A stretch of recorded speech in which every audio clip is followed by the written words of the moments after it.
जन्म कर्म च मे दिव्यम् एवं यो वेत्ति तत्त्वतः त्यक्त्वा देहं पुनर्जन्म नैति मामेति सोऽर्जुन।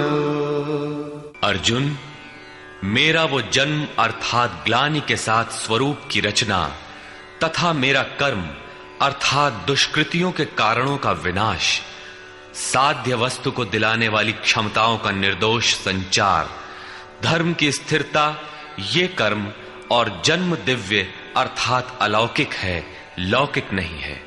इन चर्म चक्षुओं से उसे देखा नहीं जा सकता, मन बुद्धि से उसे मापा नहीं जा सकता। जब इतना गूढ़ है तो उसे देखता कौन है?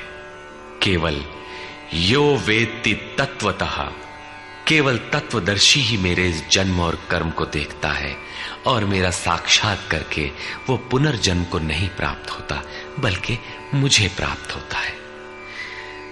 जब तत्वदर्शी ही भगवान के जन्म और कार्य को देख पाता है तो लोग लाखों की संख्या में भीड़ लगाए क्यों खड़े हैं कि कहीं अवतार होगा तो दर्शन करेंगे।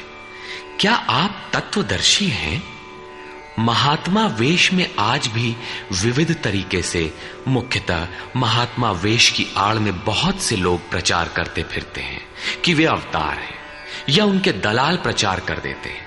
लोग भेड़ की तरह अवतार को देखने टूट पड़ते हैं, किंतु श्री कृष्ण कहते हैं कि केवल तत्वदर्शी ही देख पाता है। अब तत्वदर्शी किसे कहते हैं? अध्याय 2 में सत असत का निर्णय देते हुए योगेश्वर श्री कृष्ण ने बताया था कि अर्जुन, असत वस्तु का अस्तित्व नहीं है और सत का तीनों कालों में कभी अभाव नहीं है। तो क्या आप ऐसा कहते हैं? बताया उन्होंने, नहीं, तत्वदर्शियों ने इसे देखा, न किसी भाषाविद ने देखा, न किसी समृद्धिशाली ने देखा। यहां पुनः बल देते हैं कि मेरा आविर्भाव तो होता है लेकिन उसे तत्वदर्शी ही देख पाता है। तत्वदर्शी एक प्रश्न है। ऐसा कुछ नहीं कि 5 तत्व हैं, 25 तत्व हैं, इनकी गणना सीख ली और हो गए तत्वदर्शी। श्री कृष्ण ने आगे बताया कि आत्मा ही परम तत्व है। आत्मा परम से संयुक्त होकर परमात्मा हो जाता है। आत्म साक्षात्कार करने वाला ही इस आविर्भाव को समझ पाता है। सिद्ध है कि अवतार किसी विरही अनुरागी के हृदय में होता है। आरंभ में उसे वो समझ नहीं पाता कि हमें कौन संकेत देता है, कौन मार्गदर्शन करता है, किंतु परम तत्व परमात्मा के दर्शन के साथ ही वो देख पाता है, समझ पाता है और फिर शरीर को त्याग कर पुनर्जन्म को प्राप्त नहीं होता। श्री कृष्ण ने कहा कि मेरा जन्म दिव्य है, इसे देखने वाला मुझे प्राप्त होता है। तो लोगों ने उनकी मूर्ति बना ली, पूजा करने लगे, आकाश में कहीं उनके निवास की कल्पना कर ली। ऐसा कुछ नहीं है। उन महापुरुषों का आशय केवल इतना था कि यदि आप निर्धारित कर्म करें तो पाएंगे कि आप भी दिव्य हैं। आप जो हो सकते हैं वो मैं हो गया हूं। मैं आपकी संभावना हूं, आपका ही भविष्य हूं।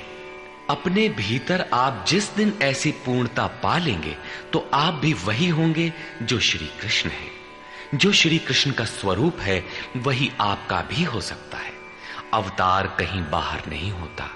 हां, यदि अनुराग पूरित हृदय हो तो आपके भीतर भी अवतार की अनुभूति संभव है। वे आपको प्रोत्साहित करते हैं कि बहुत से लोग इस मार्ग पर चलकर मेरे स्वरूप को प्राप्त कर चुके हैं। वीतराग भय क्रोधा मन्मया मामुपाश्रिताः बहवो ज्ञान तपसा पूता मद्भावमागता।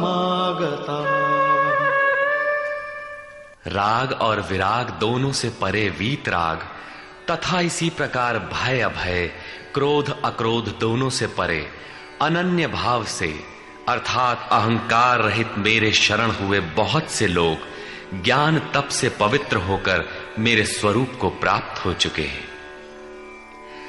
अब ऐसा होने लगा हो, ऐसी बात नहीं है। यह विधान सदैव से रहा है।